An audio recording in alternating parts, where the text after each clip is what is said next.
Selamat pagi, adik-adik. Hari ini kita memulai lagi pelajaran kita. Kita akan menjawab tugas yang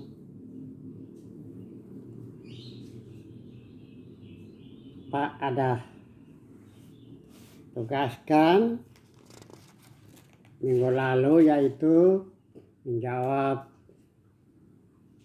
soal di buku jilid 1, latihan 26, halaman 66. Ada 15 nomor. Sekarang kita akan jawab bersama soal 1 demi 1.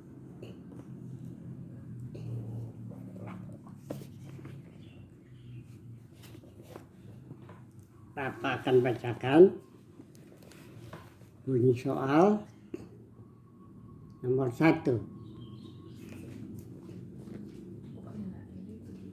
Apa tujuan dikembangkannya pengelompokan unsur-unsur mulai dari triad, two-brainer sampai dalam bentuk sistem peredaran yang dikenal sekarang ini?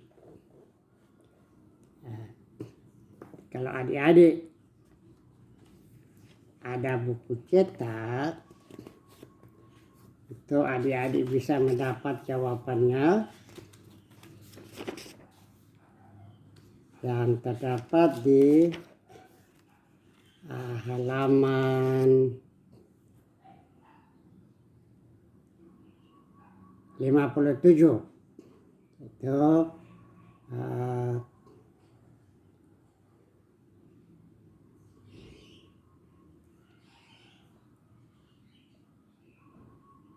maksudnya agar supaya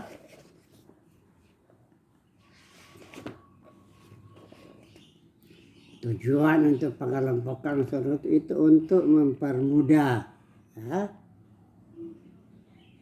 kita mempelajari sifat-sifat dari unsur-unsur yang sama, wujud-wujud yang sama. Nah, itu makanya dikelompokkan menurut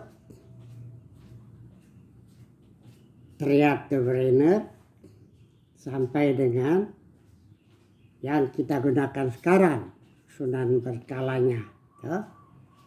Itu Pak sudah tegaskan bahwa yang digunakan adalah jangan pakai sistem periodik, kita pakai susunan berkala supaya lebih jelas bahasa Indonesianya. Itulah maksud dari kita mempelajari dikembangkannya pengelompokan unsur-unsur itu untuk mempermudah kita mempelajari sifat-sifat unsur. Jadi tidak campur baur. Sehingga para ahli sudah mengelompokkan, ada yang triad, ada yang oktav, ada yang periodik, dan berakhir dengan sistem peredaran yang dikenal sekarang ini. Nomor 2. Apakah dasar penyusunan sistem pengelompokan unsur triad two-brainer dan sistem oktav? Minggu lalu Bapak sudah terangkan triad dari two-brainer. Two-brainer itu dikenal dengan hukum triad. Artinya, triad itu artinya 3. Jadi two-brainer mengelompokkan unsur-unsur yang berat atomnya makin bertambah, sedangkan sifatnya sama. Itu double sifatnya mirip. Jadi dia menyusun berdasarkan sifat dan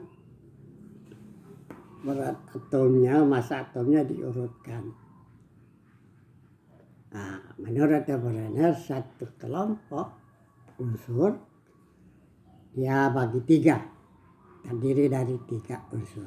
Satu kelompok 3 unsur yang berat atomnya makin bertambah, pertama, kedua, ketiga, sedangkan sifatnya mirip, sehingga Deborah dikenal dengan triad, artinya 3, satu kelompok 3 unsur. Sesuai dengan urutan berat atomnya, Deborah menemukan berat atom unsur pertama ditambah berat atom unsur ketiga dibagi 2. Itu Deborah menemukan itu merupakan berat atom unsur kedua. Jadi dengan kata lain, berat atom unsur kedua adalah rata-rata berat pertama dan ketiga. Jadi maksudnya pertama dan ketiga ambil rata-ratanya dibagi 2, itulah berat unsur yang kedua. Jadi ingat, berat atom unsur pertama tambah berat atom unsur ketiga dibagi 2, itu merupakan berat atom unsur kedua. Jelas adik-adik? Jadi pertama, Deborah membagi satu kelompok 3 unsur. Makanya dikenal dengan triad. Triad itu 3, tri 3. Kelompok 3 unsur yang sifatnya mirip. Berat atomnya urut, makin ke bawah makin besar. Berat atom unsur pertama tambah berat atom unsur ketiga dibagi 2, itu didapat berat atom unsur kedua. Jelas? Ya.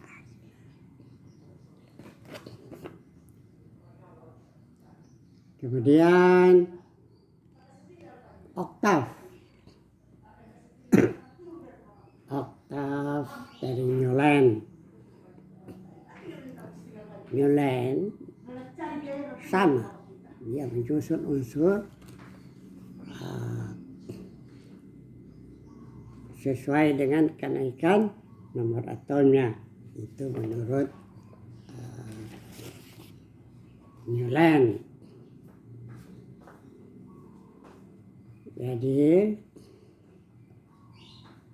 sudah menunjukkan bahwa bila unsur disusun berdasarkan urutan kenaikan nomor atomnya, maka sifat unsur pertama, jadi dia sudah kasih berurut 1, 2, 3 ya. Itu ditemukan kembali sifat unsur pertama itu sama dengan sifat unsur ke-8. Makanya disebut oktav. Oktav itu 8. Oktet. Oktet itu oktav 8. Jadi sifat unsur pertama ditemukan kembali pada unsur yang ke-8. Sehingga kalau ditarik satu tabel, misalnya tarik tabel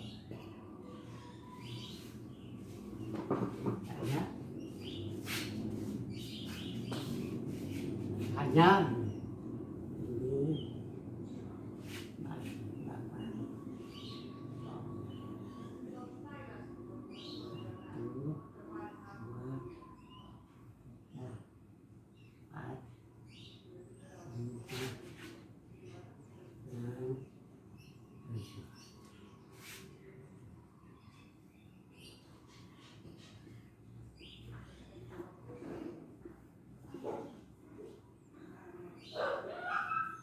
proses nomor 1, nomor 2.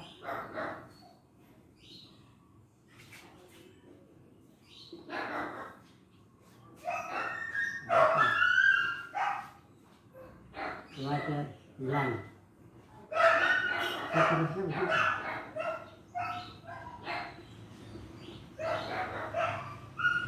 Itu Kasmulia belum ditemukan. Belum ditemukan Kasmulia. Jadi ke-8, 6, ke-8-nya 13. Sesudah tadi, terus lagi, terus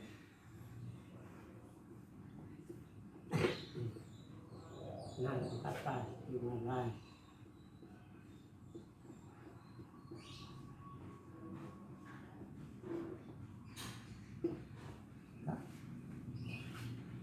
Jadi nomor 3, sifat unsur nomor 3 ditemukan pada unsur ke-8.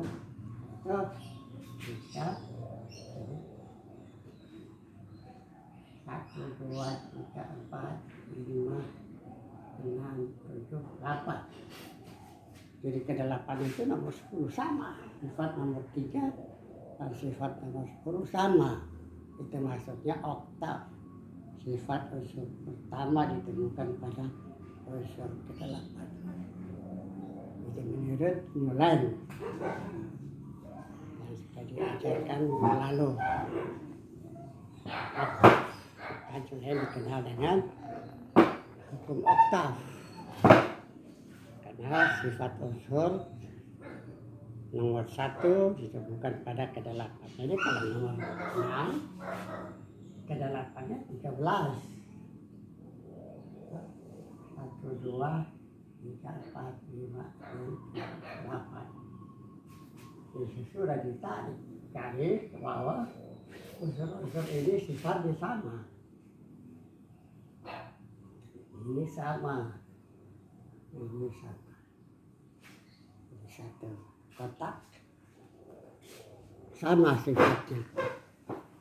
Jadi ke-8. Makanya dikenal dengan hukum oktav. Terus menurut Newland, jadi tidak susah. Menurut Newland itu. Nomor 3. Pada nomor 3.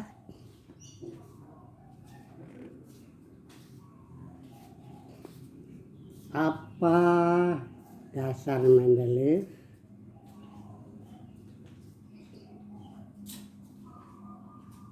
mengembangkan susunan berkala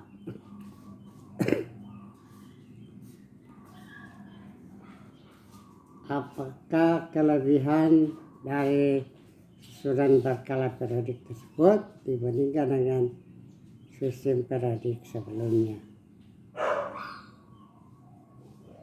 Jadi lihat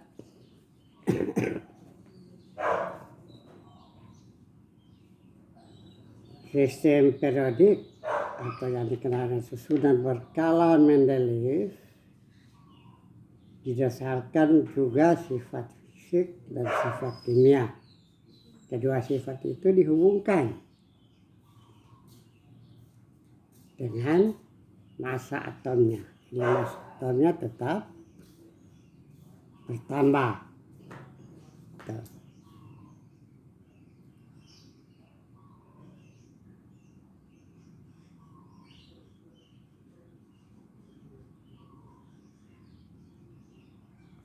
susunan berkala dari Mendeleev itu sifat unsur ditemukan secara berkala, ditemukan secara periodik. Ya. Nah, ini susunan berkala Mendeleev dan susunan periodik Mendeleev ini masih dikenal dengan bentuk pendek. Jadi sifat unsur merupakan sifat periodiknya juga. Jadi maksudnya unsur pada periodik pertama, unsur pada lajur horizontal pertama itu sifatnya sama mirip dengan unsur pada lajur kedua, unsur pada periode kedua. Begitu juga seterusnya. Unsur pada periode ketiga sama dengan sifat unsur pada periode keempat. Dan seterusnya sampai pada periode ketujuh. Sehingga dikenal dengan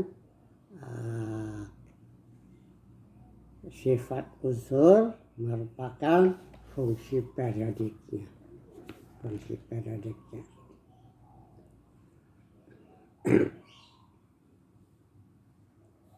Jadi sudah disusun, maka sifat unsur sesudah disusun sesuai dengan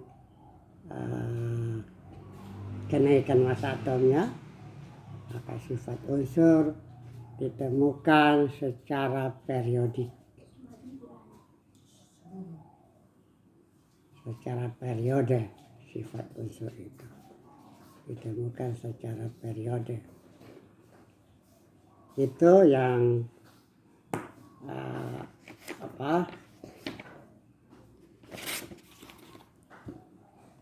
dasar Mendeleev dibandingkan dengan sistem periodik sebelumnya. Jadi, bagaimana bunyi hukum periodik menurut Mendeleev, itu tadi sudah dijelaskan. Menurut Mendeleev sifat unsur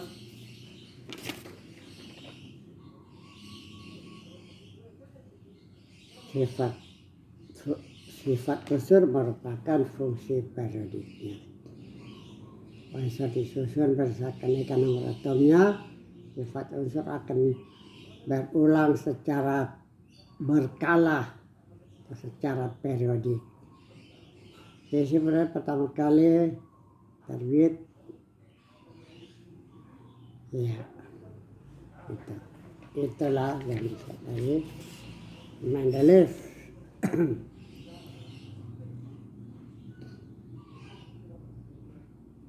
Ya, dari setiap susunan berkala, Dobereiner, Newland, Mendeleev, tidak ada yang sempurna.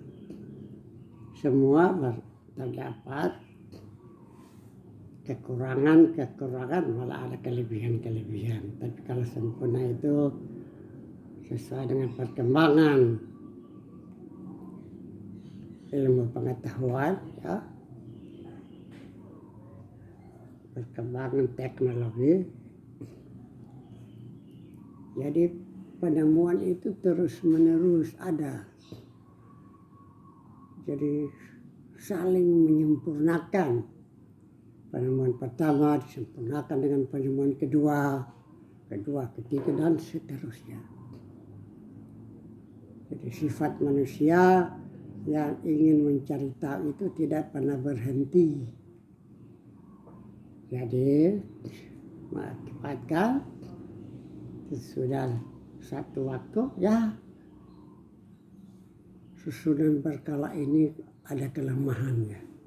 Susunan berkala ini ada kelemahannya. Demikian juga ya dari susunan berkala yang ditemukan oleh para ahli. Ya.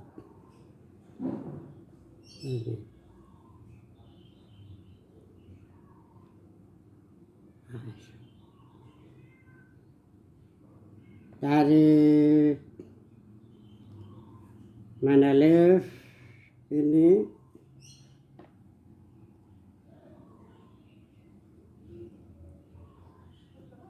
berasal dari Rusia pada tahun ini tapi didasarkan pada kenaikan massa atom. Selain memuat unsur-unsur yang sudah ditemukan pada saat itu, tabel periodik juga menyediakan beberapa tempat kosong untuk unsur-unsur yang belum ditemukan seperti akasilikon, aluminium, boron.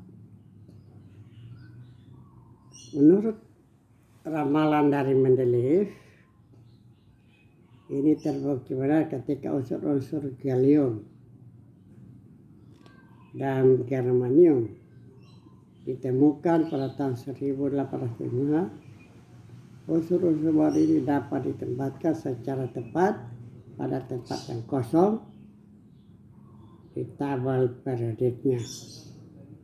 Atas jasa terhadap perkembangan tabel periodik, nama Mendeleev diabadikan menjadi nama unsur-unsur dengan nomor atom 101, yaitu Mendeleevium. Jadi waktu Mendeleev menyusun tabelnya, dia sudah meramalkan akan ada unsur yang menempati urutan nomor 101. Dan ternyata satu saat ditemukanlah itu, yaitu unsur nomor atom 101. Sehingga unsur itu dinamakan sesuai dengan namanya, Mendeleev. Tuh.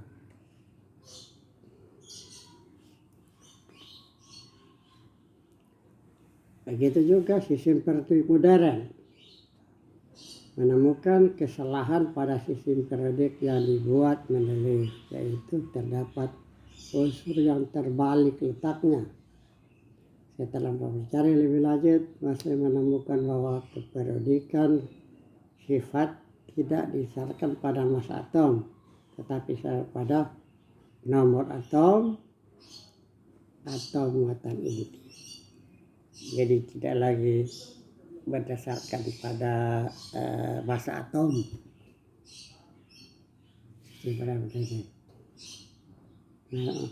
Didasarkan pada nomor atom. Susunan periodik yang disusun oleh Mohsen akhirnya berkembang lebih baik sampai didapatkan bentuk seperti sekarang dengan mengikuti hukum periodik, hukum berkala, ya, periodik berkala. Sifat unsur merupakan fungsi periodik dari nomor atom. Artinya, bila unsur disusun berdasarkan kenaikan nomor atom, maka sifat unsur akan berulang. Berulang secara periodik. Susunan berkala modern dikenal juga sebagai susunan periodik bentuk panjang, di mana terdapat lajur mendata dan disebut periodik, dan lajur tegak disebut kolom. Itu perkembangan dan kelemahan-kelemahan Mendeleev.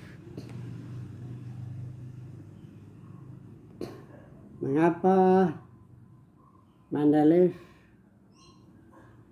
memberikan tempat kosong pada beberapa tempat dalam sistem di dalam susunan berkala yang disusunnya? Karena dia sudah dapat meramalkan satu saat ada unsur yang akan dapat menempati tempat itu menurut Mendeleev.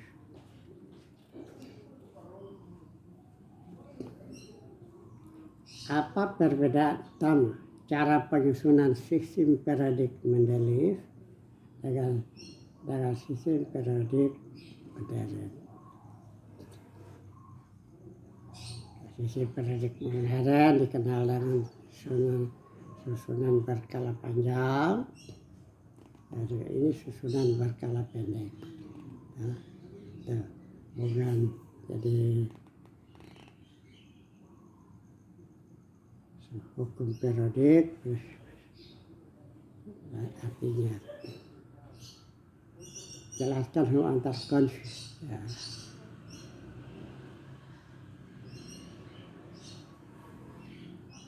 Ya, di buku sudah jelas ada, adik-adik tinggal melihat apa perbedaan penyusunan sistem periodik Mendeleev dengan susunan berskala modern. Jadi kalau modern itu sudah lebih sempurna, lebih lengkap, sudah ada golongan, sudah ada nomor golongan A, B, lajur-lajur vertikal, horizontal itu. Sedangkan Mendeleev belum sampai ke sana. Sebutkan hukum periodik menurut sistem periodik modern. Maksudnya unsur disusun berdasarkan nomor atom, bukan berat atom, sehingga sifat unsur terulang kembali secara berkala secara periodik, itu maksudnya. Ajar kenakan sistem periodik.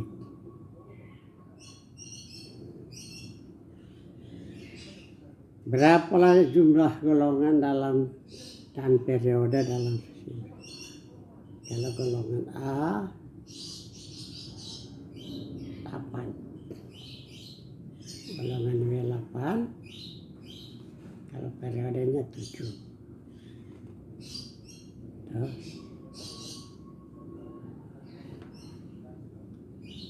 Periode 6 32. Periode 6 32 unsur. Periode 6 ada 32 unsur. Ya, jadi itu.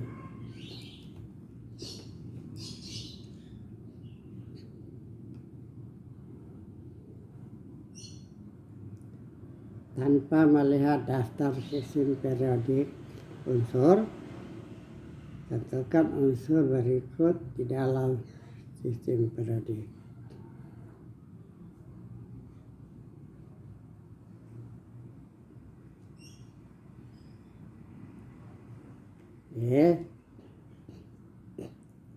Nomor atom mulai 13 dan tanpa melihat tabel.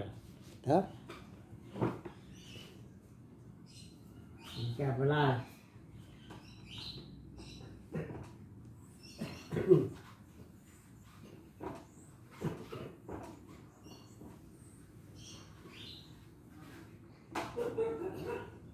Jadi nomor atom 13 kita tentukan di mana letak unsur itu dalam susunan berkala. Jadi 13. Nomor atom 13.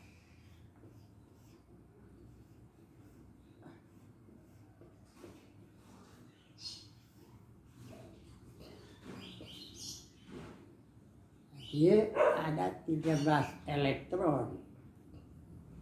Jadi elektronnya yang kita akan gambar. Kemudian kita tentukan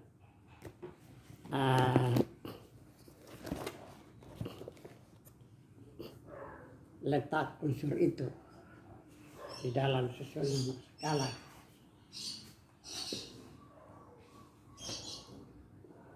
Jadi 13. Jadi elektronnya 1s 2. 2S, 2P, 6, ini sudah 10, 3S, 2, 3P, 1. Ini jumlahnya 13 elektron.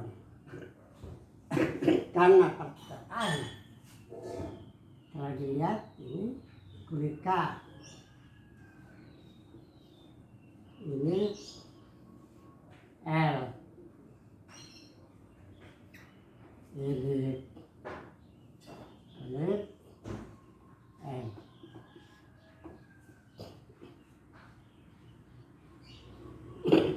Elektronnya ini 2.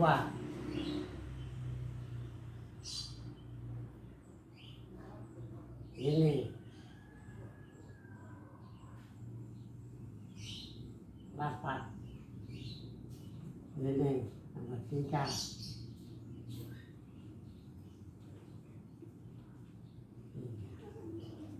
Dua, 8, 3. 283 berarti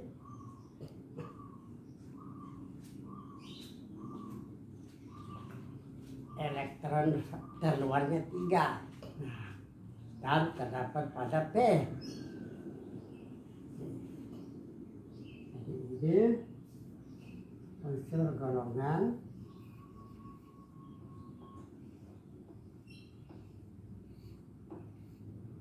A.